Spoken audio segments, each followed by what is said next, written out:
IT 관련된 맞아요. 직무를 네. 굉장히 많이 뽑고 있고요. 네. 개발자, 기획자, 네. 마케팅 등등 네. 날 괴롭히는 사람은 저기 하면 또 있다. 또라이 그 질량 보존의 법칙이라고 하더라고요. 이런 거 필요 없는데 하시면서 되게 좋아하십니다.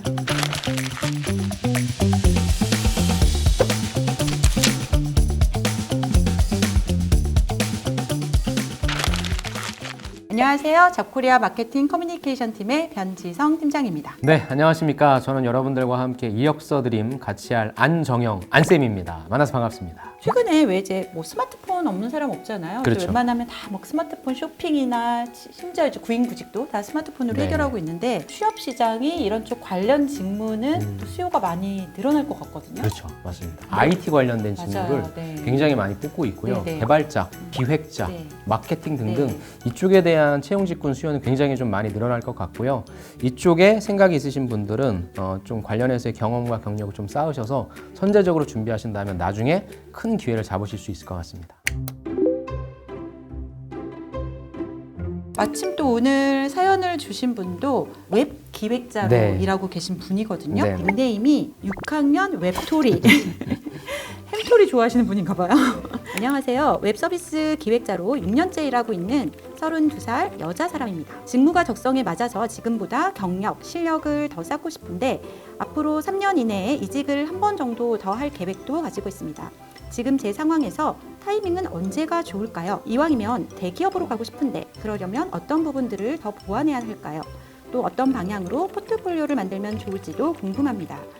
일단 이분 같은 경우는 그 이직 타이밍에 대해서 좀 고민을 하고 계신 것 같아요. 네. 그래서 이 얘기를 나눠보기 전에 최근 잡코리아가 그 직장인들을 대상으로 이직에 대한 설문조사를 진행해 보았는데요. 직장인들에게 적절한 이직 타이밍이 언제라고 생각하는지 이런 질문이었는데 회사 스트레스가 너무 많아서 가족들한테 막 짜증을 부리고 있을 때 이때 이직해야 된다 이런 응답들이 좀 높았고요. 네. 또 근소한 차이로 보면은 이제 회사에서 일하면서 더 이상 배울 게 없다. 이렇게 느껴질 때 또 이직을 할 포인트가 아닌가 이렇게 생각을 한다고 조사 결과가 나왔어요. 제가 보기에는 아무래도 약간 후자 쪽이 좀 그렇죠. 이직을 할 타이밍이 더 중요한 포인트가 아닌가 이런 생각을 하는데 맞습니다. 사실 가장 실망스러울 때가 내가 더 이상 배울 게 없을 때 이런 때는 진짜 이직을 생각해 볼 수밖에 없는 경우 네네. 같고요. 저는 이 스트레스를 관리할 수 있는 범위 내에서는 최대한 좀 날 괴롭히는 사람은 저기 하면 또 있다. 네.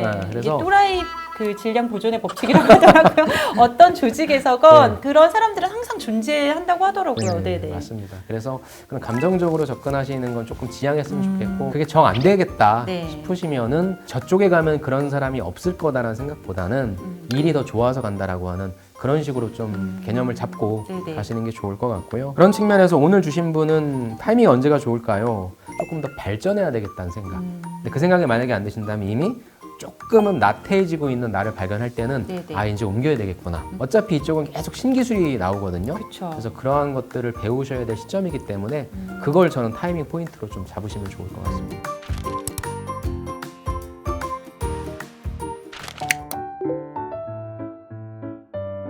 이제 쭉 제가 한번 이력서를 천천히 한번 이제 스크롤을 해서 보도록 할게요. 뭐 엄청나게 뭐가 많아요. 근데 예. 제가 봤을 때는 딱 한눈에 약간 들어온다기보단 조금 산만한 이런 느낌도 사실은 조금 들기도 하고 네. 커피 전문점 기획자잖아요. 왜 기획자인데 예. 이런 이력이 굳이 왜 적었을까 이런 생각도 약간 들고 일단은 이게 한 번도 이제 경력직으로서 지원할 때의 서류를 작성해 보시지는 않으신 것 같아요. 제 생각에는. 그쵸. 왜냐면은 말 그대로 저 커피 전문점에 아르바이트를 네. 넣는 거는 뭐 내가 스타벅스나 이디야나 이런 데 지원하지 않는 이상은 그쵸. 신입으로서 해야 되는데 뭔가 경력이 없으니까 사회생활을 했다는 측면으로서 작성해 주시는 것 같은데 사실 네. 경력자는 저거에 대한 관심은 없죠. 네. 대신에 이제 저 괄호 안에 보면 이제 서포터즈가 있거든요. 네네. 서포터즈가 결국엔 누구를 타겟으로 해서 어떤 전략을 실행하느냐 이런 부분이기 때문에 서비스 기획단에 있어서의 나는 기획력을 갖고 있는 사람이다. 그것 때문에 한번 좀 넣으실 수도 있고 아니면 우린 모르지만 저거 자체가 굉장히 큰 어떤 성과를 제시할 수 있는 거라 저 부분은 그래도 약간 좀 세모. 하지만 커피 전문점은 조금 빼주시는 게 어떨까 싶습니다. 또 중요한 거는 단순히 업무를 했다라고 하는 것보다도 그런 것들에 대한 성과 부분을 좀 제시하시는 게 어떨까 싶거든요. 여기 내려가다 보니까 이분 예. 같은 경우 또 경력기술서라고 해서 칸을 아예 따로 또 만드셔가지고 예. 어느 정도 그래도 성과를 약간 정리를 한 것 같아요. 근데 네. 굳이 앞에 저렇게 길게 쓰고 여기 또 경력기술서 팁을 만들었는데 이런 포인트는 좀 괜찮을까요? 그래서 이제 제가 말씀드리고 싶은 네네. 부분이 경력과 경력기술서를 나누지 마시고 경력에다가 경력기술서에 있는 내용을 더해 주시되 네네. 여기에 하우트를 조금 더 작성해 주시는 게 좋을 것 같다. 네네. 만약에 내가 경력기술서를 작성했다라고 한다면 1번에 300% 네네. 이상 증대, 네, 여기요. 2번에도 보시면 186% 증대 등 이분은 기본적으로 세 자리 숫자를 막 증대시키는 분이세요. 그러면 그게 어떠한 내용인지에 대한 스토리텔링을 간단하게 그쵸. 해주셔서 네네. 면접 때 뭘 하신 겁니까? 라는 등의 어떤 저는 맞아요. 좀 네네. 질문을 유도할 수 있게끔 차라리 서술형으로 써보시는 건 어떨까? 네네. 그런 말씀을 좀 드려보고 싶습니다. 왜냐면 그거 외에도 이분 보면 동아리 광고학회 또 온라인 마케팅 대행사 그러니까 일단 이거는 인턴과 대외 활동이기 때문에 역시 그 이전 직장 거기를 뭐 다니시기 전에 네. 그다음에 현재 직장을 다니시기 전에 하셨던 건데 그다음에 온라인 마케팅 대행사에서 보시면은 결과값이 네. 5번에 매달 트래픽 KPI 100% 이상씩 달성했다라고 하는 네네. 거거든요. 그래서 이 부분을 좀 어필하고 싶으셔서 이 내용을 좀 넣으신 것 같아서 저는 콘텐츠 기획도 있네요 보니까. 네네 맞습니다. 그래서 아무래도 또 SNS 뭐 이런 것들이라 이런 어떤 매체들을 좀 다룰 수 네네. 있다라고 하는 부분도 얘기할 수 있을 것 같아서 저는 이거는 괜찮은 것 같습니다.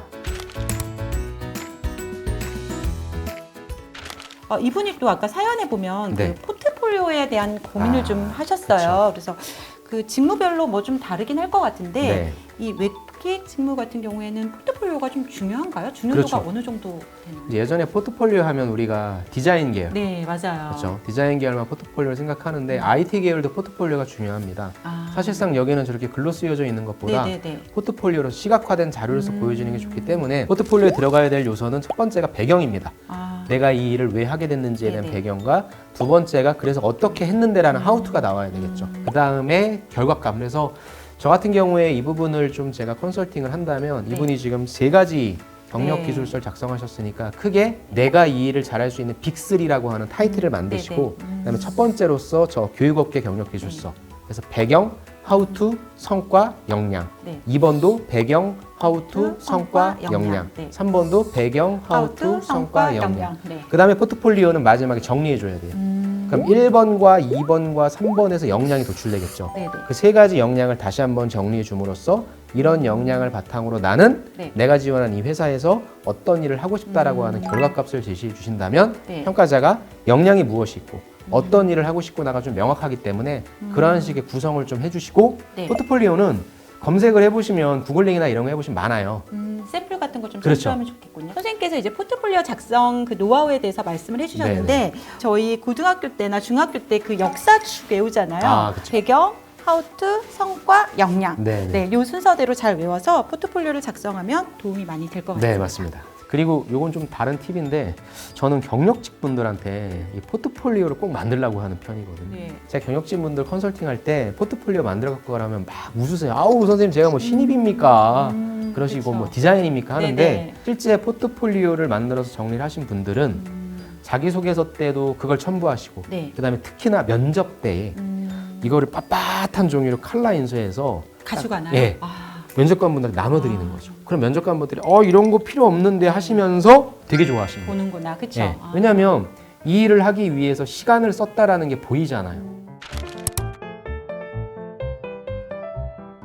직장 생활하면서 이렇게 틈틈이 이력서나 아니면 포트폴리오 같은 거를 업데이트를 좀 해두면 네. 그만큼 좋은 기회가 왔을 때 또 이직할 수 있는 성공 확률이 좀 높아지지 않을까요? 그럼요. 결국에 이거를 내가 좀 몰아서 하면은 또 그때 부담되고 잊어버리는 게 있기 네, 때문에 맞아요. 틈틈이 업데이트하는 게 굉장히 중요할 것 같고요. 그럼 이거 어디서 하냐? 어디서 해야 어디서 하겠습니까? 어디서 당연히 해야 되죠? 잡코리아에서 해야죠. 잡코리아에서 해야 잡코리아가 되는구나. 봤을 때 너무 잘 돼 있어요. 되게 네. 세부적으로. 그래서 여러분들이 일주일에 한 번은 조금 너무 잦으니까 한 달에 한 번 정도는 내가 항상 가고자 하는 기업에 있어서 동기부여도 된다는 생각으로 또 이렇게 자꾸 업데이트를 하다 보면 네. 예전에 보이지 않았던 것들도 또 보일 수 있거든요. 그쵸. 정교화 작업이 가능해지니까 네네. 여러분 어디 가셔야 됩니까? 잡코리아에서 항상 업데이트 하시기 바랍니다.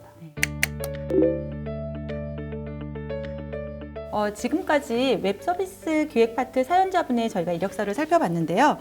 이분의 이제 이력서를 한 줄로 요약해서 제목을 지어보도록 하겠습니다. 세 자리, 네. 세 자리 숫자의 성장률로 네. 기획력을 입증하는 준비된 서비스 기획자. 그래서 이분의 가장 중요한 네. 게 아까도 봤지만 성장률이 네네. 되게 높은 것 같아요. 네네. 그래서 그 부분을 나의 기획력으로 만들어낸 거다라고 해서 네네. 이 부분을 좀 어필하시면 좋을 것 같습니다. 네.